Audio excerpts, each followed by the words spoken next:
So how many of you have watched this one, The Pursuit of Happiness? It's a pretty good one, right? Yeah, it's one of those classic real-life stories, the human will, resolve, fighting against insurmountable odds in this pursuit of happiness. And at LinkedIn, we've been in this, what seems like eternal pursuit of data science happiness since the beginning of time, or at least that's what it seems like. And today we are here to share the story of our evolution. We started off, obviously, with Kafka and Hadoop, but those are just two small building blocks. There's a lot of stuff that needs to happen. And hopefully what we share today are technologies that we've built that are open source that you could leverage, data ideas, processes, technologies, and culture that we've built over the years that you could apply to your own organizations. And that's what we hope you take away from this, and it helps you save some time on your journey to data science happiness. So, started in 2010 approximately, and we said, it's a pretty simple playbook. Step 1, achieve data democracy, whatever that means. Step 2, get your data scientists to start writing some real code. And then finally, unleash insights and make amazing data products and rule the world and profit. And once you're done, share some learnings at Strata as well. So that's what we thought we were on. And reality is a little bit different. But we did start at the beginning. So we started by saying, let's try to achieve data democracy. Data democracy is a tough word. You can search on the internet. You'll find a lot of definitions. But through all of this, you find a few different things coming out that are at the core of it, which is making everyone else get access to data, flowing data everywhere you can, collecting it in as many places as you can, and providing efficient access to this data for all of your analysts and machine learning scientists and everyone who needs access to this data. And if this was the 90s, then this would have been easy. You just give all your employees access to the database because there was just one, right? All your data was in one database, and you give your employees access to that database, and you achieve data democracy. But unfortunately, life has gotten a little more complicated, and we've said, oh, there are lots of different forms of data. We've specialized like crazy. We've got key value stores, message buses, fast OLAP systems, search systems, graph systems, and then crunchable stuff where you crunch your data. And odds are if you have more than one engineer at your company, you have more than one data system being used. And the space is super crowded, right? And it can be very overwhelming to say, hey, how am I going to achieve data democracy if I've got all of these different systems? But the way we've looked at it is, take a deep breath and realize that basically there are two forms of data, in motion and at rest. And the different systems just neatly fall into either systems that transport data, and so they keep data in motion, and then systems that have kind of the entire history of data, so data at rest. And at LinkedIn, for the analytics context, for the data science context, the two systems that we've been really passionate about for these two environments, if you will, have been Kafka and Hadoop, right? So these are great systems. They allow you to ingest like gazillions of messages. At LinkedIn, we're doing like a trillion messages or 2 trillion messages a day. And Hadoop is similar, right? We've got double-digit number of clusters, tons of data in it, lots of machines. But getting to this scale is obviously takes a long time. But the first time you install a Kafka cluster or a Hadoop cluster, the next problem you're faced with is getting data into it, right? Because that's the first thing you need to do. You've got these systems that are highly scalable, but then you have to get data into it. Now, it turns out these systems are actually pretty good and have made it very easy to get data into them. And so very soon you start having lots of people writing data into these systems. And there are lots of different places that this data comes from. Salesforce, Oracle, S3, MySQL, JDBC, And very soon you start seeing that instead of having good data, you start debugging all of these individual pipelines that are bringing data in. And I call each of these pipelines like a special snowflake. You can have entire companies spending most of their time actually operating and maintaining these individual pipelines. And we were here at some point, actually. And we said, we need to step back and kind of look at this data integration problem with a whole different lens. And we need to look at all of these different systems that we've integrated in. Why are we doing this? And then say, what are the key requirements that we have to actually solve this problem? Can we actually build one system that can solve all of this? So we said, OK, here are the key requirements, at least from what we saw. Step one, solve for diversity. We've got tons of different kinds of sources and sinks. Step two, make sure that you're also solving for streaming and batch at the same time. A lot of different systems focus only on streaming or on batch, but life is not as simple as it sounds. You'll have a changelog coming from a database, but every night the DBAs are also dumping incremental dumps. And then finally, data quality is something that often gets forgotten, and you want to make sure that you're not bolting it on at the end. And we said we wanted to build one system that can do all these three things well. And so we built Goblin. The Goblin is gobble in, so we wanted to gobble in a lot of data. And it started out as kind of an ingest joke, right? We wanted to solve this for Hadoop initially, but then it has evolved beyond that. So Goblin is our attempt at simplifying data integration. Started out with the biggest things we were dealing with, Salesforce data into Hadoop and Kafka data into Hadoop. But then over the years, we've added a bunch of different capabilities. It now actually moves all of our Hadoop to Hadoop data as well.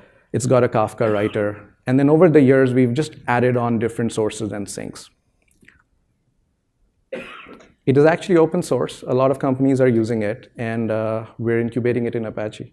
So I would really encourage you to check it out. It does about 80% of all of our data ingest. And so it's a great thing to have in your arsenal. All right, so we've solved data integration. We managed to get data in and out of these systems well. But then what do data scientists do? Well, they need to process this data, right? And I wish I could tell you that there was just one answer to this also, but there isn't. We've got tons of different processing frameworks, and everyone has its own sweet spot. And we've just learned to live with the diversity.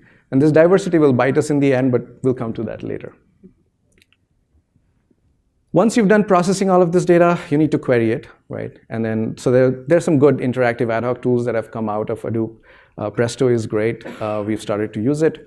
But there's also cases when you need to create this data and then put it on a site, right? We create a ton of data products like Who Viewed My Profile, jobs you may be interested in, things like that, which are really analytics products. You want to give the member amazing insights into how they're doing, maintain their professional brand.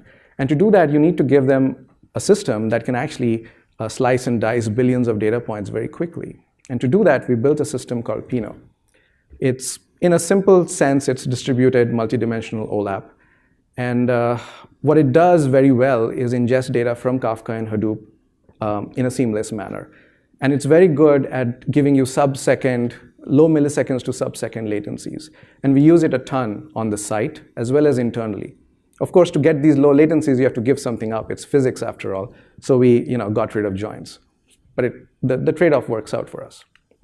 So we use it a ton on the site for site-facing apps. Chances are, if you've interacted with Who Viewed My Profile or any of these analytics apps, you've interacted with Pinot.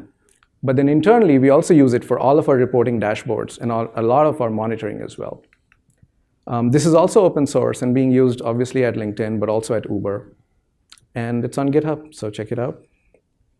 All right, so we've done kind of a 1.0 of data infra for data democracy. And it wasn't easy. Kafka and Hadoop we started on pretty early, 2009, 2010. But some of these other systems have evolved over the years. And so it's a continuous evolution. But right now we feel like, OK, we feel pretty good that with these systems, you can get like a basic happy path for data democracy working. And then you can do the step 2, which is get your data scientists to write a ton of code. Right, so that's our goal, right? That's what we want to be doing all day. And so we have data, we have processing, we have querying abilities. So kind of what do we want to do with this data, right? So to give an example, LinkedIn develops all of our products in a very data-driven way. Either they are data products, or they're very much driven by data from the sense of we use metrics and tracking to understand how these products are performing and how do we want to evolve them and improve them for our members and clients over time. So just as an example, teams work where you have kind of small teams with a product manager, a designer, data scientist, engineers, and they work together in these teams. And so, for example, a PM might be interested in launching a new feature, thinking about maybe we'll enable some users to filter connections. So the designer might be thinking, well, how are people using this functionality today, right? Let's take a look at that before we start to evolve. Data scientists can now write code to go check it out, right? To understand how are people using today, how do we want to evolve? So what kind of code would they write? What data would they use? So what we do is we instrument all of our apps to log data, which we call tracking data, for both desktop and mobile. And in this case, what you're seeing is you have a page, a member can click on an invitation to connect to another member.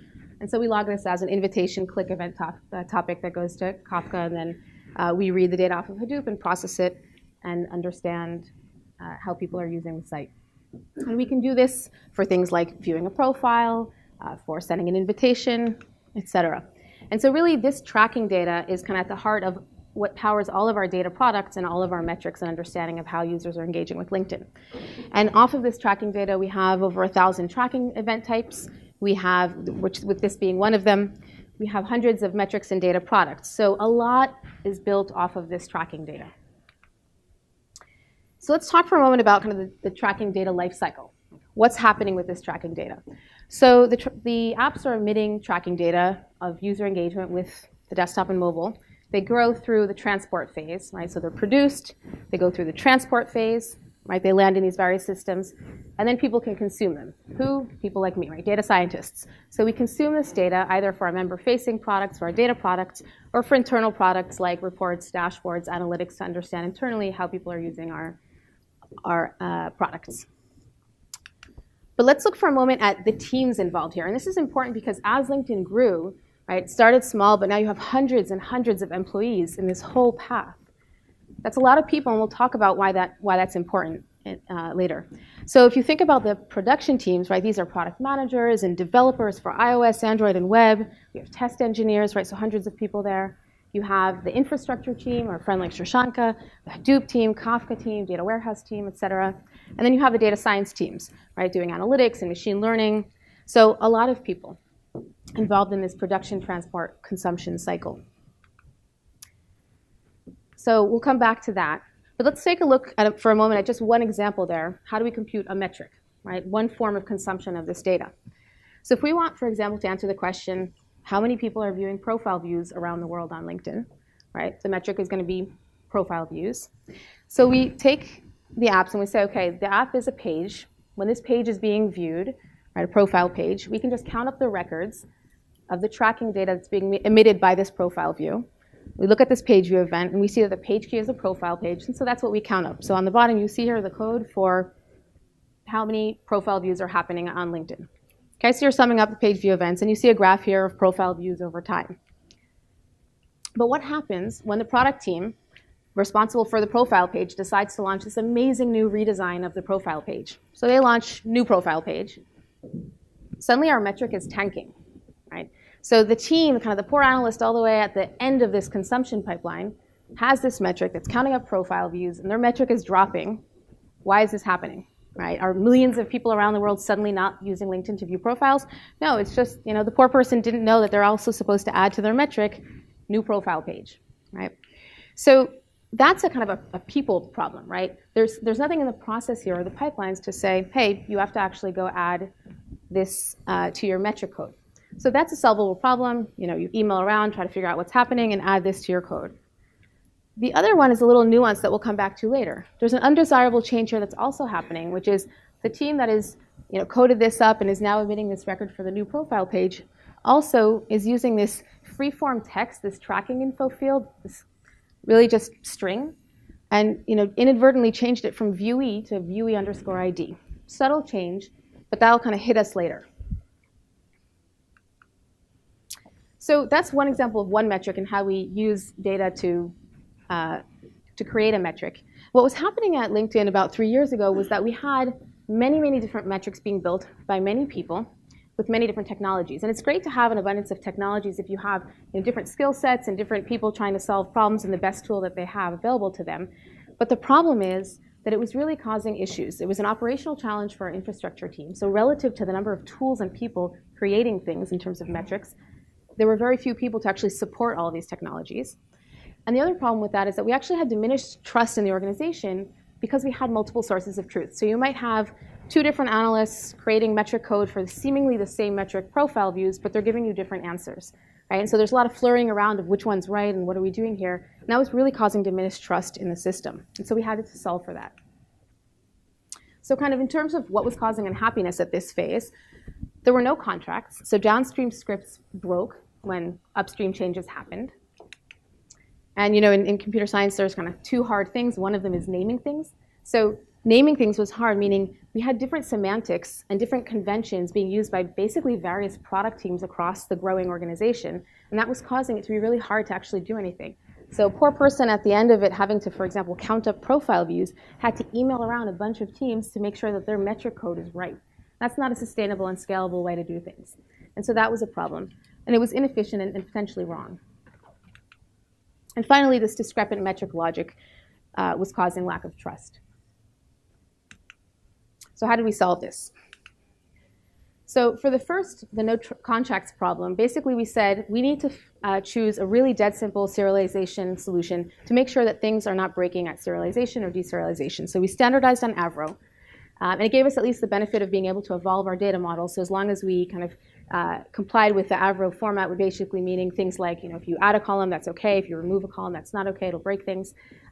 That worked for us. And still, when we talk to companies now that are using, starting out their data journey, they're using unstructured formats and unstructured logging, and it gives you a lot of flexibility, but kind of can't stress enough how much this is going to be a problem later. So kind of for the sake of your data scientist's sanity and for being able to use your data later, put some structure onto your data. So that's kind of tip number one. Use some schema. The second thing was we really needed to solve for this problem of, as the teams were growing, inconsistencies across teams. And so we formed a committee, right? The WISE committee that would sit down and review any data model that was coming out.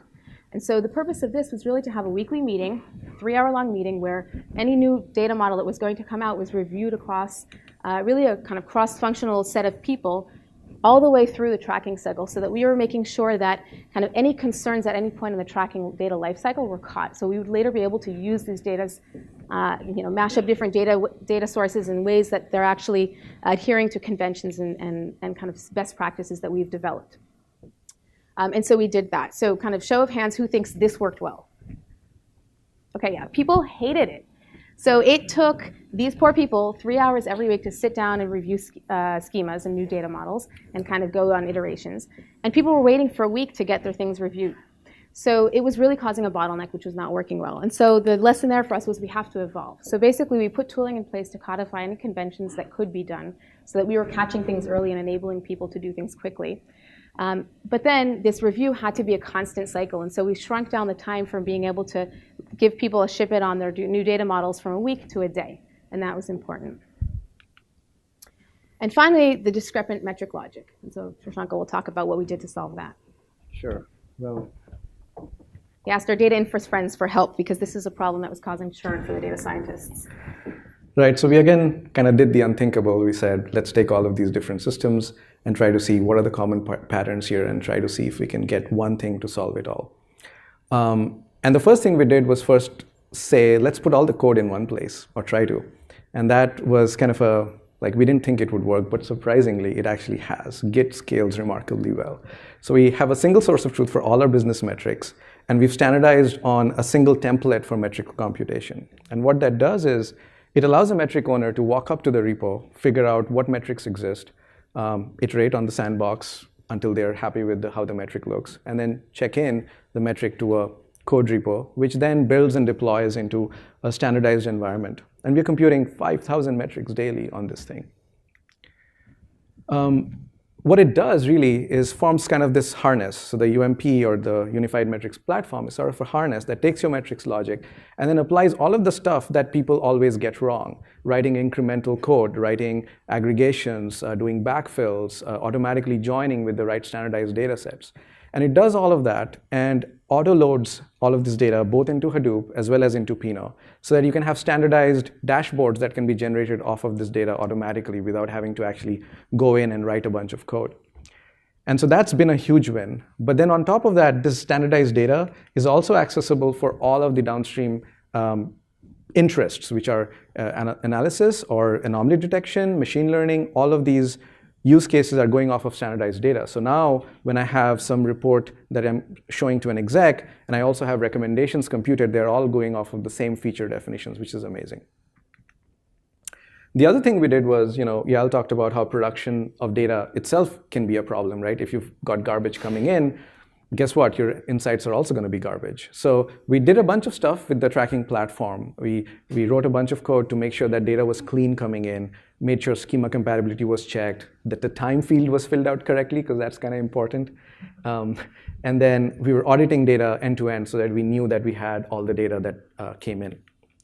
And with that, we kind of said, OK, we've got a 2.0 of our platforms, right? We've got the infra pieces, and then on the production and consumption side, we kind of standardized and got a tracking platform and a unified metrics platform going. And this was about 2015 that we kind of were feeling good about it. And I asked Yael, are you happy now, Yael? I'm usually a really positive person, and many of us are, but we were still unhappy. We were actually still really unhappy, and there were a lot of frustrations. And so what were those frustrations? So first of all, one of the problems is that old bad data actually sticks around for some time. So even if you have this great one repo within UMP, and you have this DMRC, this review committee that's actually helping you make really great data kind of moving forward, you still have the bad data hanging out for a while because people aren't upgrading to new mobile apps. And so this stuff still lives with you for some time, and that was causing a problem. The second problem was we still didn't have clear contracts for data production. So the producers were kind of unaware of what was happening at the far end of it from our data consumers' perspective. So it was great that the tracking platform really solved for monitoring the correctness and the syntax and the volume of the data, but it wasn't really solving for semantics. And what we really cared about is the business logic and the meaning and their interpretation of what is this data actually representing, and that wasn't a solved problem yet. And so there was still ambiguity about the production contracts in terms of explicit semantic checks. And also there wasn't really any place that it was explicitly stated like which pages of LinkedIn can write into which events. And so you might be kind of at the end of it consuming some event and suddenly some stuff would come in from upstream that you weren't aware of. And there was nothing blocking that. There was nothing blocking which pages basically could write into which Kafka topics, and that was a problem. And then finally, this was a lot of stuff that we all felt like we really need to fix this, but there's really never a good time to pay down this data tech debt, right? It's kind of hard enough to pay down tech debt, and sometimes you kind of stop and say we have to. Data debt is probably even harder. And so we said, OK, how are we going to solve this? We started from the bottom, because the bottom was the starting place for us. And so as we were thinking about this, let me first tell you kind of why is this a problem? Like why is it never a good time to pay down tech debt? So if you think about it, right, the app teams upstream are really excited to ship features, right? You want to ship improvements to our products, to our members constantly, right? And at the end of it, our members are waiting for that, our executives are waiting for that, right? But these teams in the middle here, right, this is kind of invisible work to some extent, if you will, these pain points that they're having, not the work, sorry. The pain points that they're having, it's kind of invisible, right? As long as features are still shipping and these people are kind of working really hard to make it happen, all of this debt is amounting and nobody's really aware of it. And so that was the point that we had to make. We want to move ourselves from being victims of the data to really having this data science happiness by basically being very proactive and sort of forging the data way of what we think needs to happen. And so that's basically what we needed to do. We needed to basically pitch, we have to stop and invest here. But again, there's really never a good time to do that. And so around that time, this was the beginning of 2015, there was kind of an opportunity for us. So we were planning on completely redesigning our mobile app, which we did in 2015 and launched it at the very end of 2015. And when we were doing this, we said, the whole code base is going to be scratch. We're building on an entirely new technology stack, meaning all of the tracking data has to be implemented from scratch, right? And so this is going to be a huge effort for many, many, many people across the company because this is our flagship product. All of our data and all of our data products and everything that we do, our whole business sort of relies on the foundations that this flagship product is built on. So this is going to be a big effort. So we already were thinking, as we talked about how we really need to move to better data models. So as an example here, right, we knew that we wanted to move from something that was like this generic page view event thing with some free-form tracking info stuff there that was causing problems that I described before. We wanted to move towards something that was more representative of our data models and our structures and how we think about our product. For example, a profile view event that's specific to just this kind of data, and that's more structured. And so we knew that we wanted to do that. And that would really enable us to do kind of a better job. But this is going to be a pretty big change because if you think about it, if we start doing all of this data modeling and we migrate all of our data products and all of our metrics to this new kind of models, it's going to be a lot of work. And so there were really two options here at hand that we looked at. One was keep the old tracking, right? So the cost would be the producers, while they were developing the app itself, would also have to try to replicate the old tracking data and hope that the semantics stay exactly the same, right? So that we wouldn't have to change anything on the consuming side. Or we could evolve. We could say, let's kind of do a lot of work to do much better data modeling, to have consumers migrate all of our data products and all of our metrics onto this new tracking data, right? But it would save a lot of headache and frustration and problems in the future. And so, how much work would it be? We basically sat down and assessed that. We kind of said, what's the cost of doing each of these? And the second is kind of risky and it's a lot of work, but it would lead us to data science happiness. And so that was kind of the real buy-in that we had in terms of the consumers were really excited to actually sit down and do all of this work. And so what we did is we pitched it to our leadership team. We made it very clear, what is the cost of doing this? And it was a lot. What is the cost of not doing this? That was a lot, right? And so this is paving a path for a much better future. And we basically got buy-in and said, great, this is an awesome proposal, go do it. So let's move to the second problem that we talked about. Clear contracts didn't exist for our data production. So yes, we did have an average schema, right? But the semantics were still a problem. There was still a problem where, to some extent, we had data producers, basically the app developers, creating data, and it was kind of a feeling of like they're throwing it over the wall, and then it lands in Kafka and Hadoop, and we can use it, and the data consumers are still stuck with changing data upstream that we have to still deal with. So this still wasn't a solved problem, because the semantics were changing on us without us knowing it. Right? Or this was different across different teams. Some teams, they were really tight and they knew. Other teams were kind of, this was caught by surprise. And so this was a problem. And so what we said is, we have to have kind of this teams upstream, A, know about all these hundreds of employees downstream that are actually using this stuff, and B, really own the artifact, right? The data that's actually feeding the rest of this ecosystem, the whole LinkedIn product ecosystem, and specifically the employees in the company that are using this data.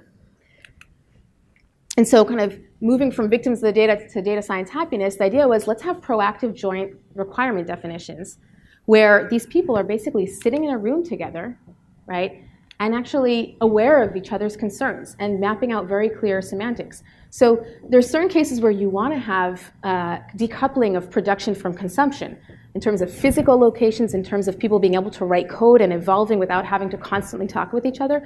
But in terms of the semantics of what the business logic is that's actually being represented here, you do need people to sit down in a room and talk together. And so with this new mobile app that was launching, that's basically what we said is, let's institute a process by which we actually ensure that there is dialogue, that these concerns are understood, that the data producers really understand what the data consumers need.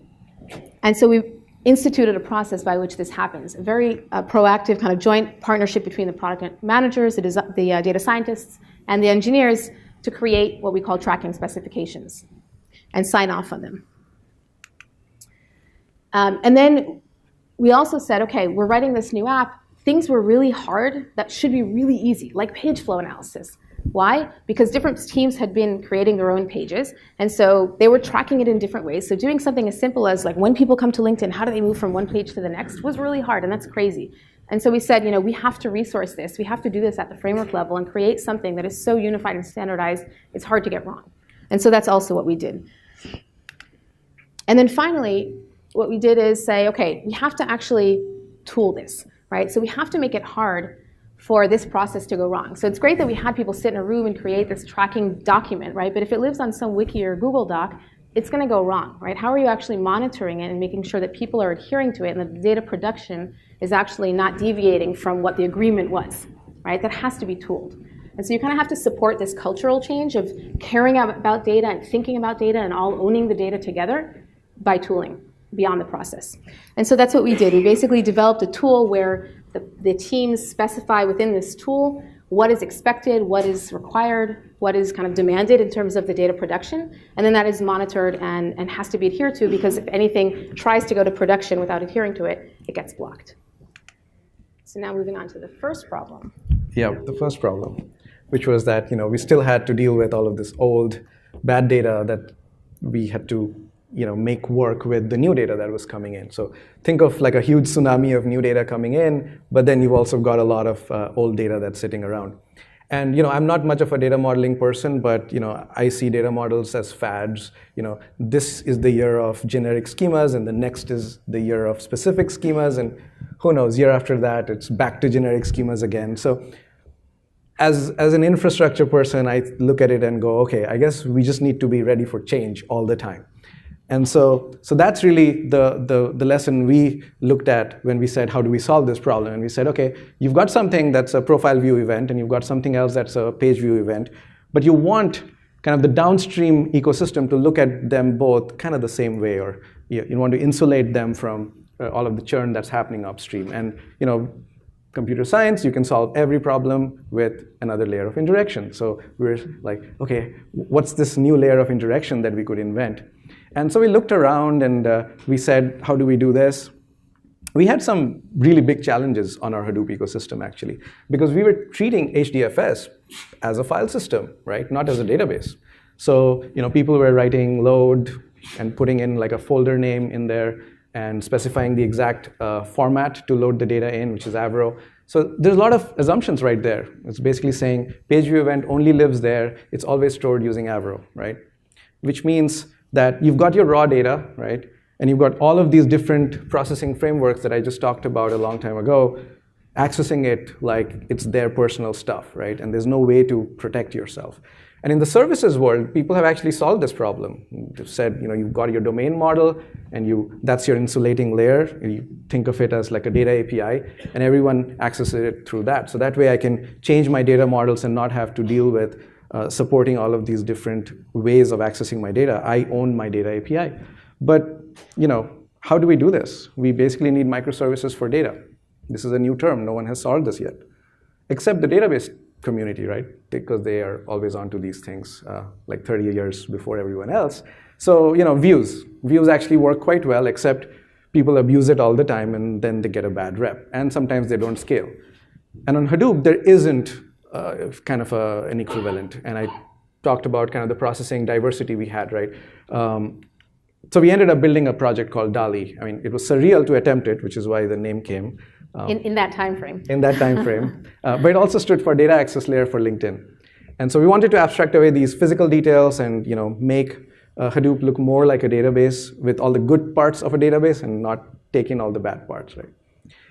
And Hive always has had this mission of making Hadoop look like a database, but it's only Hive, right? And we wanted all of these different processing frameworks to actually access the same data with the same abstraction. But if we solve this with views, it actually becomes pretty easy. You've got a LinkedIn profile view, and it kind of pulls in the relevant artifacts, and the downstream consumers are insulated. In fact, when you zoom out to a multi-app ecosystem, these views become nice organizational boundaries. And that's something we found out works quite well. If you've got contracts that live at the intersection of where teams work, then you can actually have contracts there. You can have data quality rules attached there. Those form points of evolution. So as your organization scales, these layers actually help you scale as well. This is how DALI was implemented. I don't think we have enough time to get into it. We can talk later. But it's a lot of the goodness of Hive, but then abstracted out enough so that we could layer Spark, Scalding, and a lot of things on top that our data scientists were using, but yet get some of the capabilities that Hive Views gives you. There were a lot of other things we had to do, like get versioning right, get immutable data sets right, make it look really like code so that you could have dependencies on exact versions of data sets. It was a huge culture change, actually, not just a tooling change. And so you've got like one small step for a script where you go in and change one small line, going from the folder abstraction to a logical data set abstraction. And then you change the storage to DALI storage, and magically you get a lot of these capabilities that I just talked about. It's been a year and a little bit and change in the making. We've pretty much covered all of the important data sets at LinkedIn right now. We've got about 300 views that we are currently deployed and operating. And pretty much all of the new UMP metrics use DALI data sources. So essentially, for all of our Hadoop data, we've got kind of this DALI umbrella working for all of our data processing frameworks. But remember, there was another ecosystem as well. It's not just Hadoop, right? So now we're working on getting DALI to work on Kafka as well. So the idea was, we have all this consistency now in the offline world. Can we bring that same consistency to the nearline world? Because we're also computing metrics every second. can we take those same views and run them on Kafka? And so we took the standard streaming APIs that we have at the company, which is the Samza system consumer for Samza apps that we run at LinkedIn, and the Kafka consumer for microservices that we run at LinkedIn. And we basically got DALI, the DALI view layer, to work on top of this combination. So you've got a data set like V, which is a function of A and B as the input data sets. The Samza app or the microservice that's consuming the topic does not know about the underlying details. For them, it's like a Kafka topic called V or a DALI data set called V. And that's all they care about. And the DALI view layer seamlessly does the merges and whatever it needs to apply the logic. So what's next? Open source is something that's been on our mind for a while. It might happen this year, hopefully next quarter, actually. And then there are a couple of things we want to do, like make Hive truly an implementation detail and not leak any abstractions out to our consumers. And we think we're done dreaming once we've got all of our in-motion and at-rest systems accessible through DALI for all of our data processing frameworks. That's when we'll think we're done. So this kind of is where we are right now. This is kind of a 3.0 of our platforms and infra. DALI is kind of in the middle. And there are a couple of interesting projects that I didn't get to talk about. Warehouse, which we use for metadata, and Dr. Elephant, which is amazing for debugging what the hell is going on with your Hadoop jobs, which is like another war story. And so we made all of these changes, and we think we succeeded, right? So now we can say that we're happy. So yeah, this was a really elegant way to handle change. I mean, the whole goal of the DALI project was like, how do we, in a sustainable way, manage change, right? And abstract away so that we really can do evolutions. And we did another evolution. We knew already back then that we were going to handle the same exact thing for our desktop rewrite this year. And so that process, 2015, my entire team was dedicated to this whole process of data modeling and rewriting the mobile app, and it was a huge effort. And the desktop effort was so seamless due to those efforts that it was pretty amazing. So like absolutely, yes, this was a successful project. And so we went from the 3 naive steps to something a little more complicated, but still, we managed to get it in 4 steps. Yeah, so kind of we go through, our journey really was, right, get basic data infrastructure for data democracy via these tools. Put the platforms in place and the process really, right, it's both a people and a technical issue to have production and consumption being done in a robust way. Really evangelize this, make it clear that you actually need to invest to create data science happiness on both culture, process, and tools. And then get that buy-in and create the tech and the process to really sustain a healthy data ecosystem for the future. And for that, we created both this process of getting dialogue in place and also the DALI technology to enable us to handle change. So we think we still have work to do, though. We still probably have some. So there's probably going to be a sequel. Thank you. We're happy to take any questions. Yeah.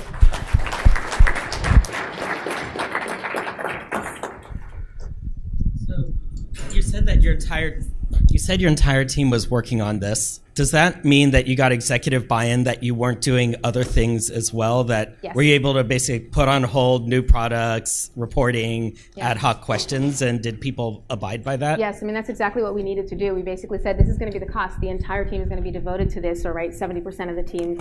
And this is really what projects are going to have to completely get dropped to enable this. So it was definitely not an easy choice, but I mean, we literally put this pitch deck together, presented it, and the answer was an immediate, absolutely, this is the right thing to do. Let's do it. By the way, I did want to give a shout out to DJ, because he's the original. Yes. That's the Data reason we could science, actually and now put data LinkedIn science original on the happiness. slide deck. Yeah. But Just a question on the infrastructure. There was some part of Hadoop infrastructure like Mesos that you could use to do some of this, just similar to what you implemented using Peanut and DALI. Why wasn't that part of the consideration? Well, so I think the question was about whether we could have used Mesos for some of this. So Mesos, as far as I know, is kind of container infrastructure and deployment infrastructure.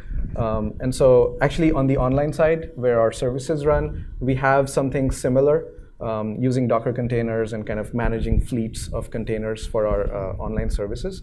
But the problems we were dealing with were kind of data abstraction up. And so Mesos wouldn't really have helped.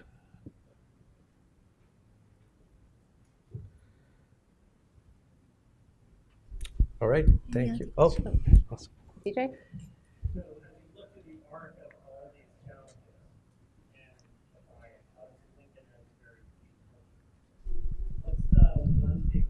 those organizations that are trying to think about what does it really look like to be a data-driven organization, given the cost of investment and sophistication that's required? What would you tell them if they're, you were their brand new kind of board member? What's the cost of being data-driven? Let me rephrase. Like, how would you advise them on think about as they try to make the jump into being data-driven, and they don't necessarily have all of that sophistication in place, and you got a blank sheet of paper, or you got something? How do you think about, or what advice would you give them to take that step forward into this way and start heading in the right direction? Yeah, so I'd say two things. So first, actually, see the slide deck from yesterday, from the talk from yesterday, because that's exactly what we talked about. So I think, first of all, don't underestimate the importance of actually creating solid foundations, right? But before doing that, I would say what you need is to have a culture that'll actually embrace that. So have somebody that's strong enough in the organization that actually can evangelize for doing all this investment.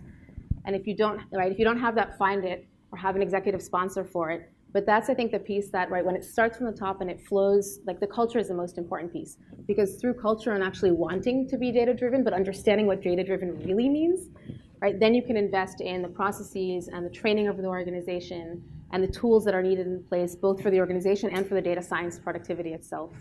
So I think that's the most important piece. And the one thing that I've felt as an infra person is don't build infra until you really need it.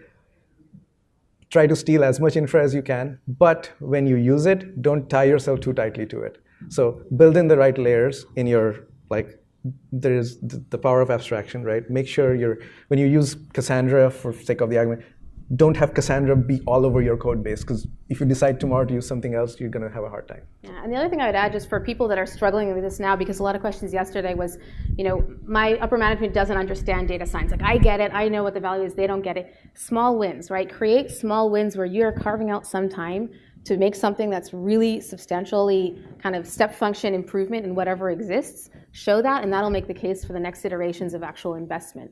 Right? Because if you're actually changing the trajectory of the company with some small wins from data science work, that's going to make the case for you.